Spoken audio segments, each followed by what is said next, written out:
want to get through. There's lots more excitement for tonight. Yeah, would the deacons please take their places? We have more trouble with deacons in this course than we do with anybody else. So, before Simon steals it, I just wanted to mention to you two new books that you might want to take some time to consider. The first came out last week and it's called Structures of Indifference, and it's subtitled An Indigenous Life and Death in a Canadian City. It's by Mary J. McCullum and Adele Perry. Adele Perry is a prof here at the college. And it's about the death of Brian Sinclair. And what it does is it basically locates the death of Brian Sinclair within the history of colonialism in Winnipeg and the history of colonialism in the medical system. And says, well, actually, within the context of the history of colonialism, it's not a big surprise. And in fact, it happens rather more regularly than you'd want it to. It's a very readable little book, and I highly commend it because it's a case study of our town, folks. It's what we're dealing with. Yeah. So what was the name of it? Structures of Indifference. You should find a real stack of them up in the alley because book signing was there last week. Okay? It's very, very readable, and yeah, it will make you very uncomfortable, which is a good thing. It's also quite good, which you'll appreciate. The other thing which came out today. That looks less readable. It actually is even more readable once you open it up. Is the Indigenous Peoples Atlas of Canada.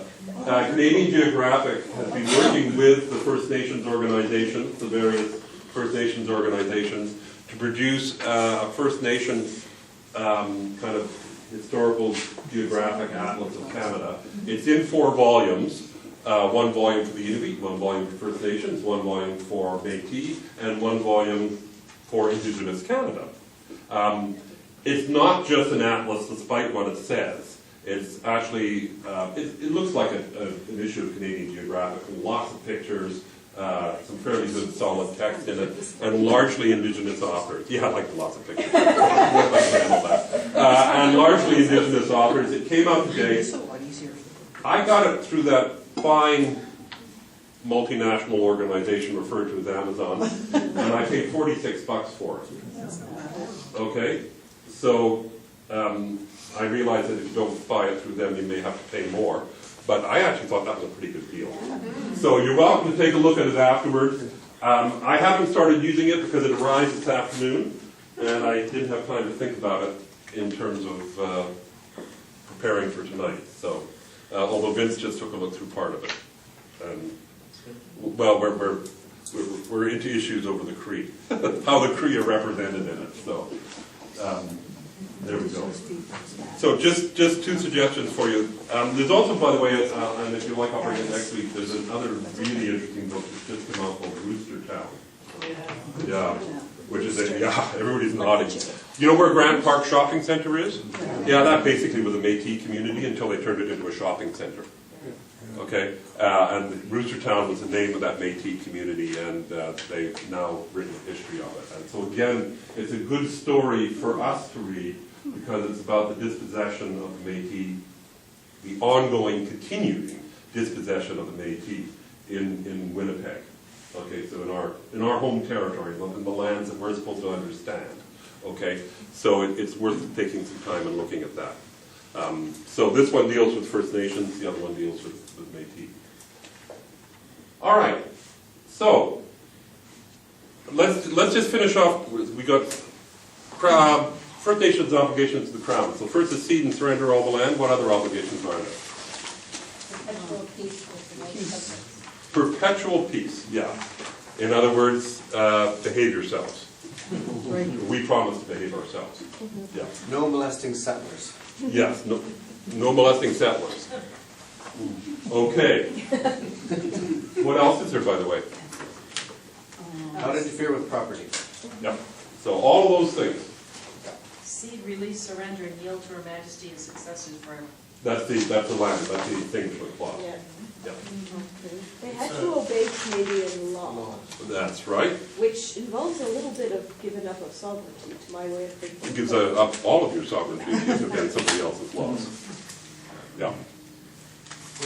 We had said it's interesting that they're required to behave like subjects without any of the rights or privileges that subjects of the crown would have, because we're still treating with you as a sovereign nation. We just need to obey all of our rules. It's getting very ambivalent around that.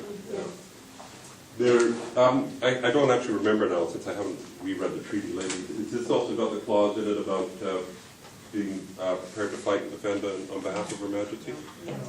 Oh, okay, that must be from the other one. There was a ban on alcohol, which we weren't sure whose advantage that was. The missionaries. That's evil. Yes, it was. That's actually that's where you see the flying finger of the missionaries. That's the Church Missionary Society, and there's no alcohol. All right, that's what started our diocese off. So be with it, guys.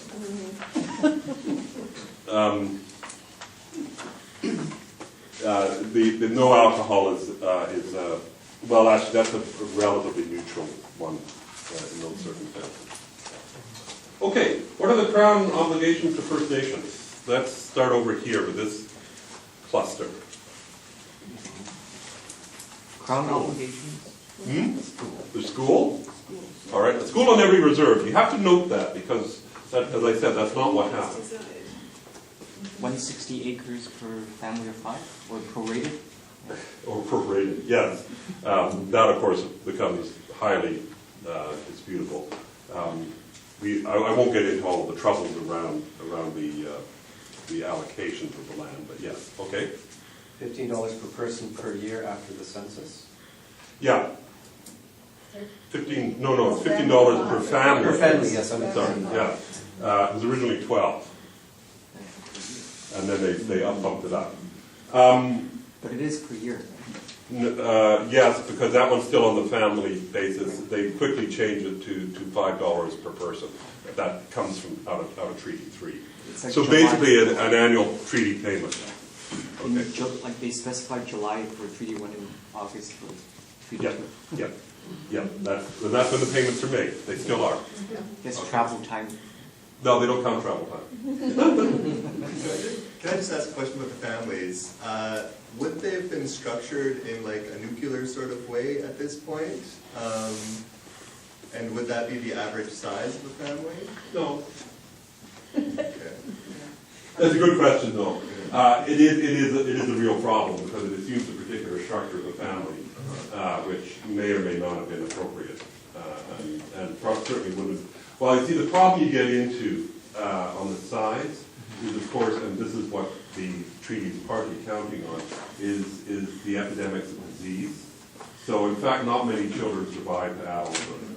So it's one of those tricky things, and they're counting on the population declining. That's not what happens, but they're counting on the population declining. So it's a good point. That's not going to be the structure of the family. They're living in different kinds of organizations. And but what you see here is part of that is part of the pressure, part of the push to shift towards a more Western way of doing things. So dividing up the property or dividing the notion of property into quarter sections, assigning that to a particular kind of nuclear family, all of that thing to try and reorganize their overall social life in a direction that is more recognizable to us. So the treaty has that pressure in it. Okay. So, but the money payments. So there's a upfront payment of $12 per family that goes to 15, and then there's an annual payment which is initially $3 and it goes up to 5. And by the way, it stays at 5. One of the problems is that it doesn't have an inflationary clause in the treaties. Okay, so it's still $5. Yep, still fine. Okay. Yeah, and you can go to Lower Fort Garry, and every year they have treaty years, and Witnesses. Hi? Penguins also has Yeah. 2 days and they all line up and They get their $5. $5. Yep. Yeah. So it's a little problem in the writing of the treaty. They didn't account for, and you have to think that in those days, of course, beef was 3 cents a pound. So $5 could buy you a fairly fair hunk of stuff in those days. But if you prorated it today, it would be quite a different matter. Okay, so but it never was, never was. So yeah, there's the cash payments. What else is there? Clothing? Pardon? Clothing. Clothing. Oh, for whom and what? The chiefs. Yeah, the chiefs. There's outfit for the chiefs. Okay, medals. Everybody but Yellow Crow got buggies. Yeah. I want to know if they negotiated that while he was out of the room after he... Probably was. Okay, this is where we need to get. Except yellow. Yeah. We need to stop for a minute, because what happened was that the treaty commissioners negotiated the treaty, all right, and everybody sort of says, okay, they've come to some kind of terms, and the treaty commissioners go back to Ottawa and they write up the treaty, and the first part that you see is what they wrote up. And the Canadian government says, we only go with what's written on the paper, that's the deal, that's what you get. And the chiefs turn around and say, wait a minute, there was an agreement that we would have hoes and plows, we would have bullocks, we would have cattle, we would have buggies, we would have the clothing. What happened to all of that? And the Canadian government said, not in the treaty, too bad. And the chiefs pushed. Now, in this particular case, Archibald had actually kept very careful diaries and notes. And he kept very careful notes of each day's discussions. All right? And when they went back and they looked through Archibald's notes, they discovered that, in fact, yes, indeed, Archibald had promised all this other stuff. Okay? And that put them on the hook for it. So that's why you see that amendment to the treaty, that piece that's added on afterwards, that amendment to the treaty that adds in all of those pieces. Okay? You see that on Treaty 2 as well. You don't see it on Treaty 3 because it's already in Treaty 3. All right? So that's when the first, the point that Mary was making, the first issue around what was discussed orally and what got into the written text. All right? And it's very, very clear from the treaty-making process that most of what was discussed orally did not make it into the written text. Okay? And so most of the understandings that the First Nations got out of this process did not get into the written text. Okay? So this is where you begin to see the real friction coming up. Okay? Not only do we have a misunderstanding, well, misunderstanding is a polite way of putting it, of what we were trying to achieve in the first place. Okay? But once we achieve something, there's a disagreement over what we actually achieved. Okay? And those disagreements remain in place. So that's the point at which I want to turn it over to Vince for some reflection. How are you feeling, Vince? Do you think you can handle this? Oh, yeah. Oh, yeah. Sit over here. So I'm from Treaty 5 territory, which is northern Manitoba, and the very first part of Treaty 5 was written or negotiated in Norway House, which is where I came from, and included all of the things that Chris just talked about, including plows and ammunition and all this other stuff. But it has something that was quite different. I'm not quite sure if I it was brought a coffee for you. too different from the other treaties, in that part of what was negotiated and what the government's responsibility was that Indigenous people could, Treaty 5 people, at least the ones who had made the original signatory, could hunt and fish and trap in the ceded territory as well. Right? So not only is there a part of it that there's a land set aside for Indigenous people, but we also continue to use the land that our ancestors gave up. Now, part of the thing that had happened afterwards, which just kind of confused the whole situation and has led to all kinds of court what do you call those things? Challenges, is that there were these adhesions to Treaty Number 5, right, which did not include that clause. So the government and the people, let's say in Cross Lake,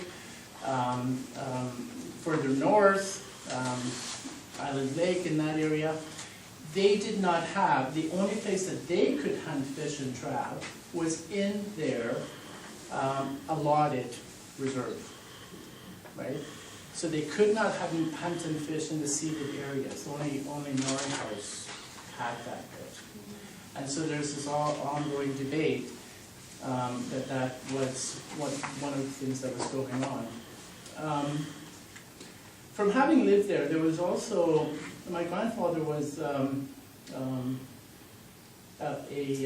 counselor at Norway House. He was born in 1902, I believe. And so he knew quite a lot of the history and what had happened before.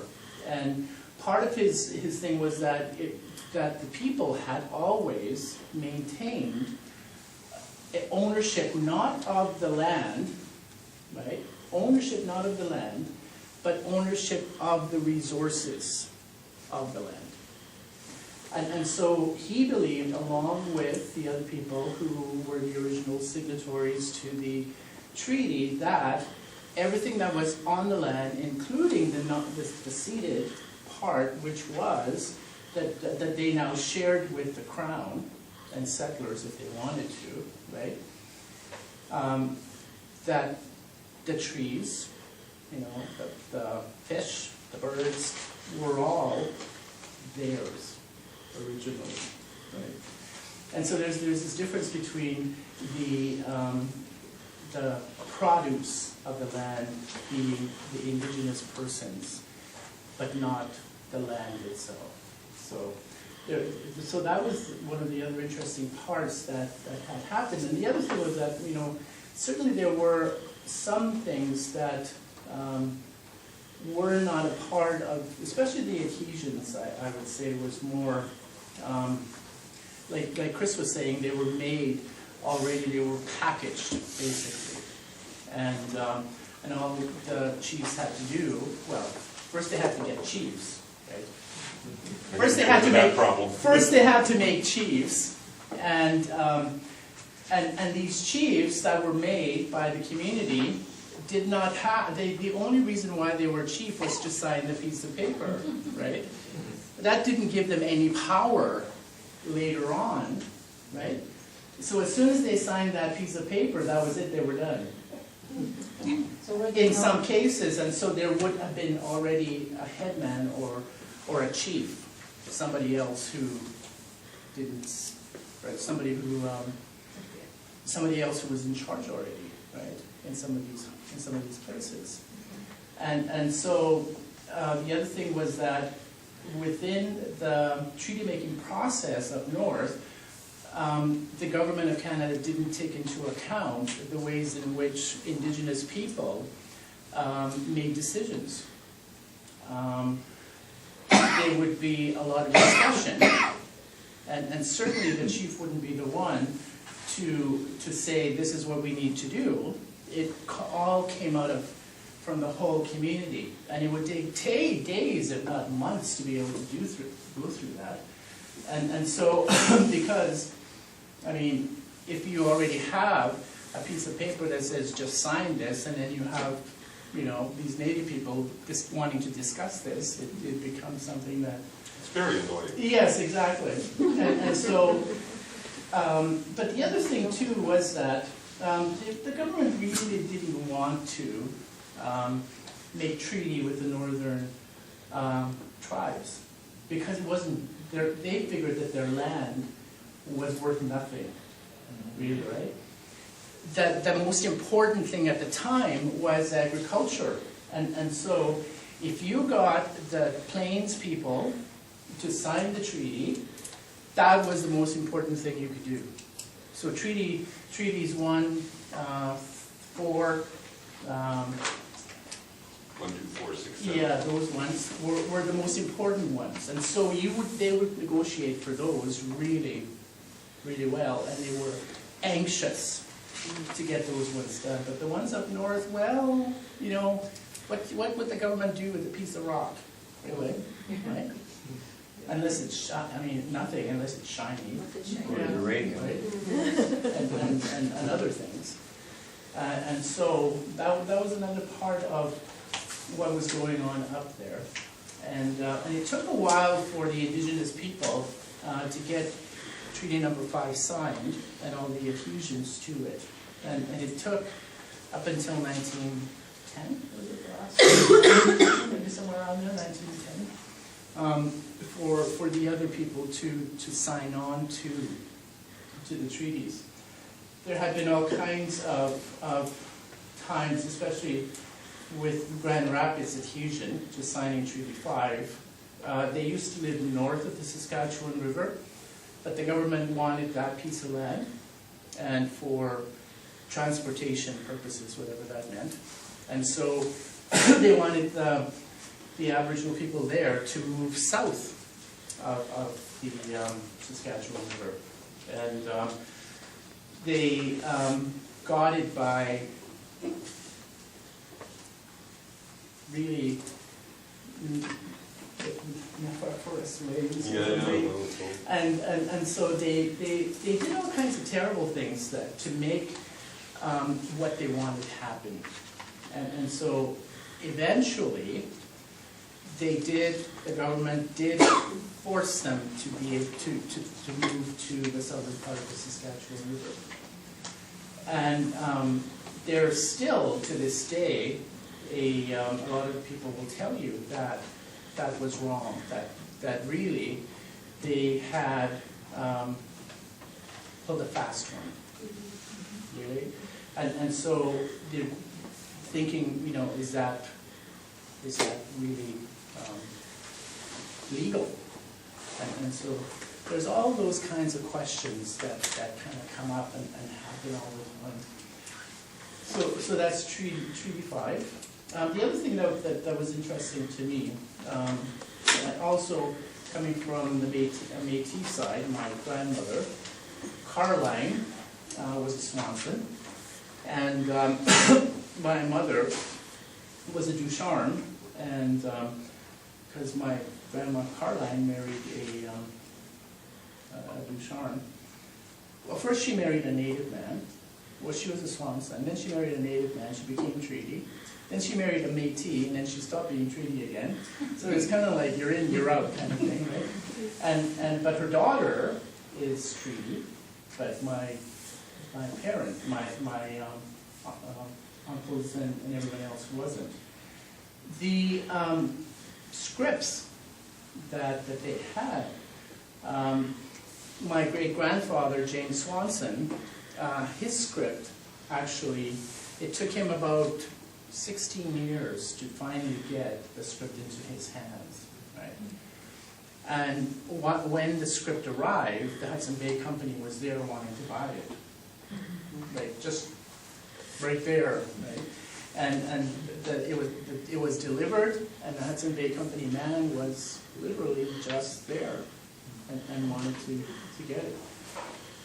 So he and his wife got 240 acres of land, plus 2 of his kids got 160 acres of land, plus 1 of his kids got $80 script. What's the difference between a money script and a land script? There isn't a difference. It's just how they decided to issue it. Okay. The money script is later. Yeah. And so, but the interesting part of that was that my great-grandfather had moved from York Landing, where there was no cessation ceded, in non-ceded territory, right, to Norrie House, where the territory was already ceded by the native people. And so the kids that were born in York Landing were able to get script. But the kids that were born, which were 3 of them, one of them was my grandmother, were born in Norrie House, couldn't, because it was in ceded territory. And so, you know, there was this interesting thing that half of the family got a script, right, and the other half didn't. So it's interesting that today we can prove, or my family on that side can prove that they're Métis, but some of the other people is kind of problematic because their grandmother, my grandmother, didn't get it, right? And so what do you do with that? And so finally the MMF said, well, if your great-grandfather had one, then you're Métis. So they were recognized for that. And then the other one is interesting, because these scripts were given, but they weren't given to the place where you were living, most of them. My grandparents, my great-grandfathers, and my grandfathers, and their 3 children, their land was south of Saskatoon, right? And so they had 240 acres plus 240 acres, plus 160, 160, 700 and whatever acres, right? Of prime land in Saskatoon, south of Saskatoon. And it even listed the, Northwest 44, that kind of thing, where this place was. And so, I mean, that if you either accepted that that's where you would go, right?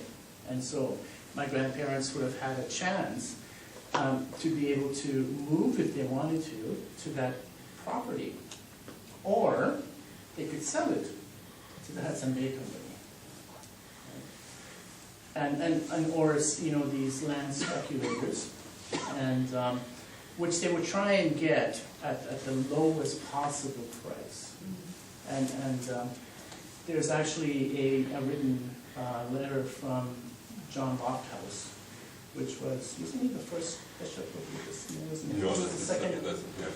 He was the first missionary in the first Anglican missionary in Church Hill, York Factory. Yeah, he told the people there, don't sell anything less than $800.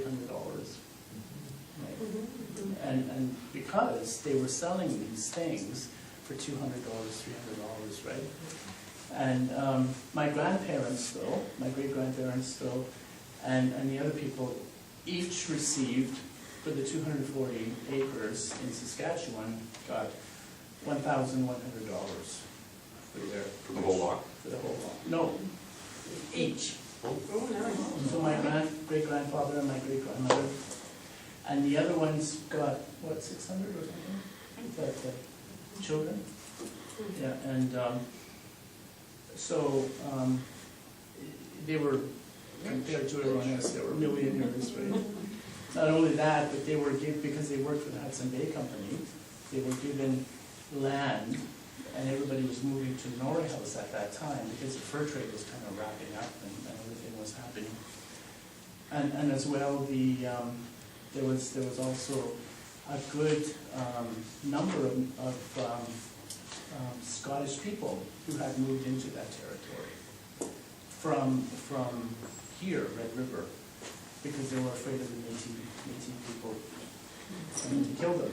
So they went to Norrie House, and some of them went back home, but actually some of them stayed in Norrie House, and we traced their ancestry back to the Selkirk settlers.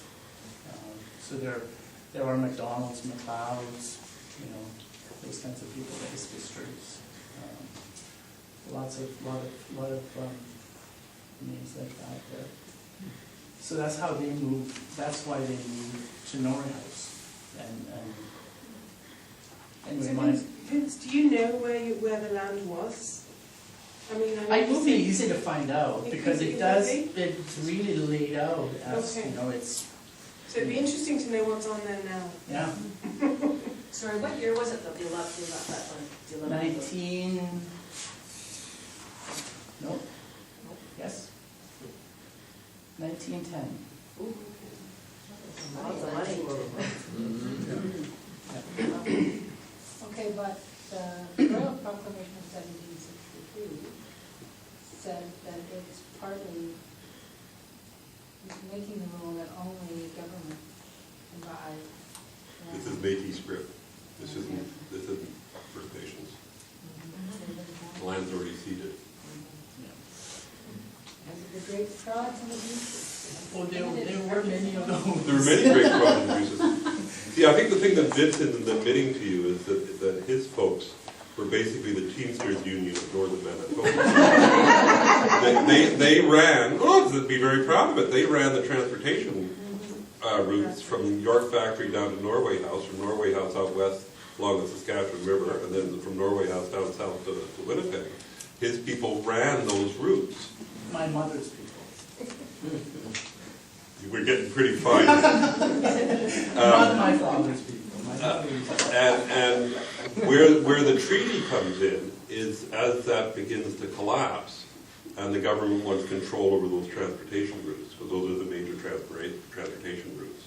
And one of the tricks, now this is a trick in Treaty 5, I don't know if you're aware of it, is that it's a little bit careful around the words, around waterways. The first treaty to actually talk about waterways.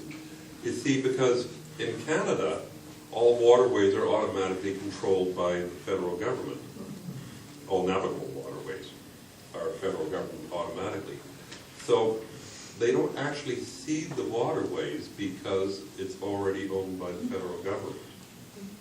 According to The federal government. According to Treaty 5. So it's actually one of the trickiest treaties of all of them.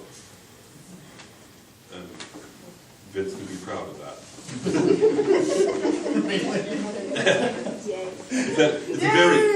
Each one has its quirk in it, and that's the quirk in Treaty 5. Yes. We should just note, by the way, the quirk in Treaty 6 is that that's the treaty that says that every Indian agent shall be supplied with a medicine chest. All right? And that's an important quirk because that, of course, is the basis upon which free medical care is, well, I'll put that in quotation marks, free medical care is supposed to be supplied to First Nations. Okay. Just incidentally, it should occur to you in that statement that, well, wait a minute, under Medicare, every Canadian is entitled to medical care. So the way it's interpreted is that basic medical care is supplied through Medicare, and the medicine chest supplies any additional care that First Nations might need. However, that's not the way it works. Okay. So, there's a really good book, by the way. It's called Treaty Promises, Indian Reality.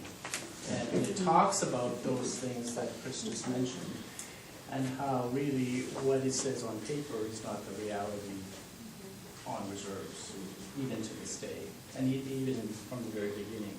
This one specifically talks about Treaty Number 4, which was in the Coquille Valley. And, stretches over to Medicare. yeah, and there were all kinds of horrific things that happened within that treaty as well. What was the subtitle? Treaty Promises? Indian Reality, Thank you. Life on a Reserve. Who's the author? The author is Harold Leratt. So what would have happened if there had been no treaty? If the government just hadn't bothered? Well, I would think that my people, if I want to use that word, would say that this would be still our territory, right? Which is very much what I believe people in British Columbia are saying, because there is no treaty in British Columbia. There are none. Now there are, and that they're starting to do more and more on an individual band basis, I think. But I think that, you know, Native people could argue the case that it still belongs to Indigenous people, right? And so part of what's going on with the treaties as well, and why we line up to get the $5 note, is not because we're hard up for money. Like, I mean, for $5, you know, I waste that much time driving to the Forks and back again to go pick up my money. And my son and I really kind of laugh about that a bit. And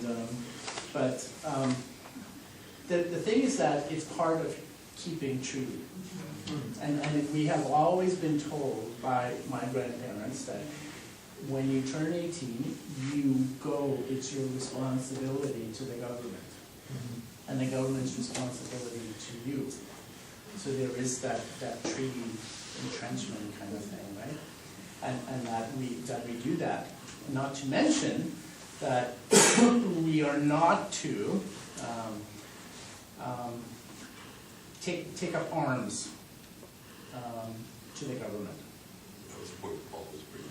Yes, and so that's part of the treaty keeping process as well, which Indigenous people have kept over the years, right? And the interpretation that the Indigenous people, that my parents or my grandparents have given me, is that if you do that, then you're breaking treaty. And the government then can break treaty, so it'll be gone, right? And so, but the thing is that the government of Canada has broken treaties so many times, and yet we still keep it. Was there ever a sense, though, that if treaties hadn't been signed, that what would have happened in Canada would have been like what happened in the United States in terms of the... I think just pause for a second, Brian, and remember northern Quebec. So the Quebec government decides to develop the hydro in northern Quebec. And the Cree in northern Quebec, it's primarily the Cree, but the Inuit get in on the deal, as you know. The Cree sort of sit up and go, here, wait a minute. This is our land that's never been ceded. And they sued the government, and they essentially won. Now, they lost on appeal because of the old, it's for the greater good of society, that is to say, the white people, is an argument that the government can always use, and they're using it on things like the pipeline right now, okay? So, but if you look, in areas where there have been no treaties signed, as soon as some kind of development starts to take place on that land, the issue of, well, wait a minute, just whose land is this, comes right up, right away. The second thing, which we haven't dealt with yet, and we'll deal with next week, is for the federal government to act, it has to have legislation which tells it how to act, okay? Tells it what to do. Otherwise, the federal government can't and won't do anything. You know that from all sorts of things. But, so that's what the Indian Act is. The Indian Act is the legislation which tells the federal government what to do in relation to the First Nations. Now, technically, and we'll discover this next week, the Indian Act is almost entirely contrary to the treaties. Okay? And so that's a set of instructions for the government. So if you ask what would have happened if there's no treaties, then you have the bare, raw Indian Act. And in some ways, the treaties are the piece that qualify the Indian Act. Now, and this was a question that you brought up in the break that I just need to note. The modern land claims agreements are understood to be the same as treaties. Okay, they're equated.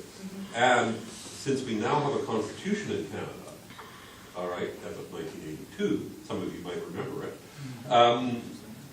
it is also agreed that the treaties and the land claims agreements are part of the Constitution.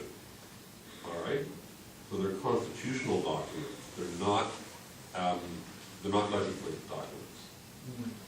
And so, as you know, we have no way of changing the Constitution in Canada. Well, it's a terrible mess. Yes. And nobody since then has ever been able to change it. Okay? So that means that the treaties and the land claims agreements are enshrined in the Constitution as part of Canada's Constitution. And that actually is kind of an important piece. Because, for example, I was dealing with a thesis a few years ago, which was, since we're talking about this too, which was on the Inuvialuit region and the oceans up there. The supervisor of the thesis worked for Oceans Canada, for the Department of Oceans, and so they claimed that the Oceans Act took priority. And they got very upset with me as the examining thesis examiner when I pointed out that in fact the Inuvialuit final agreement it's a constitutional document and therefore takes priority over any federal government legislation, and that unfortunately undermined the entire thesis, which led to the problem. But you have to remember that the documents we're talking about have very particular status in Canada now. And we're talking about the early period when that didn't exist, and now they are highly protected. So Chris, are you saying that they will be really difficult to change anything? You can't, You well, can't, it's really difficult, you said it would be a mess, right? well, So- you have to have agreement of 10 provinces with a population over 50% and all the legislatures. And Okay, so yeah, nigh on impossible to change either the Indian Act or... no, the Indian Act is easy to change. They change it every other week. Okay, It's but the treaties but they the can't treaties change. they can't The change. treaties and the land claims agreements. So do we have a responsibility as Canadian, as certainly myself, obviously an immigrant, but as a Canadian citizen, what can I do? What is my responsibility as a Canadian to be honest and true to the treaties that were made? Well, as I have problems with the statement we are all treaty people, Yeah. because we're not all treaty people. Yeah. The Métis aren't, and certain groups are not. But in this room, Sure. we're pretty well all treaty people. You have the obligation to uphold the Canadian government side of the treaty, Right. which includes all of those promises that were made in terms. Now, the argument is, when it says a school in every reserve, If desired, only if desired. if desired, and it was desired, does that include post-secondary education?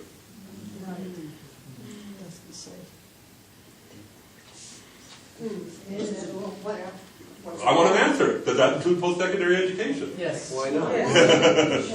Well, that's the point. What did schools at the time give? Well, those have been schoolhouses, basically grade 1 to 6, probably 1 to 8 maximum. No, but I mean, that gave you an education. That was sufficient that was education at the time. sufficient, right? Yeah. Now it's not, No. so you need more. Yeah. Yeah. Unless So- they did like $5. Yeah, well, see, this is the problem.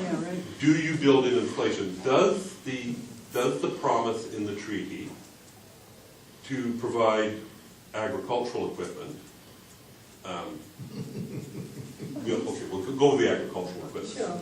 Does that promise, is that a promise for economic development? Yes. Yes. Well, I'm asking you to reinterpret it in modern Yeah, terms. yeah. Yeah, you see?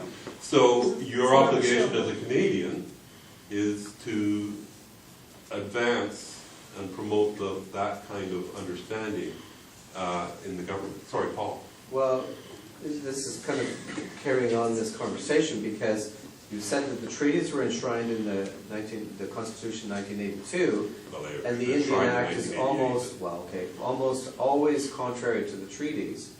The Indian Act is, yeah. The Indian Act. So, what are the court stories now? Who has taken the crown to account? Well, there are usually Because so the many Indian court Act cases is going on really- at once that you can't keep track of them all. Yeah, and it's all, And they always come down in favor of the treaties. that's right. They always come down in favor of the treaties, they always come down in favor of the land claims. So are you saying that the crown is wasting taxpayers' money by Huge going to amount. court? Huge amount. If you look at, for example, the James Bay Northern Quebec Agreement, which is an easy one to choose, I think the Cree took the federal government to court 17 times over that agreement, and it wasn't until a bunch of kids died of typhus that the federal government actually agreed to implement the arrangements in there. Okay, the Cree took the federal, and they won every single time. So is But it the federal racist? government, every time they won, the federal government said, and did absolutely nothing. That's what they did with Cindy Blackstock, the Jordan's principle. Yes, but that comes out of a slightly different stream of the whole argument, but yes. But it's the same reaction. Yeah. So, when you say, what do we as Canadians do, I think we need to stand up to our governments and say, we have obligations here, folks. We have agreed. Now, I know all the rip-offs and all the other issues, but we also have a set of obligations, and if we minimally kept those obligations, then half of these issues wouldn't exist. Right? And so, part of the question you have to ask yourself is, okay, as I said, we agreed in 1871 to give these folks agricultural equipment. What's the equivalent of that in 2018? Gonna be attractive. Well, not necessarily. I mean, they may not want to be farmers anymore. Industry, Right. right? Yeah. Some form of. So you see, I think that's the kind of thinking you need to get into. What does that obligation mean? The medicine chest obligation.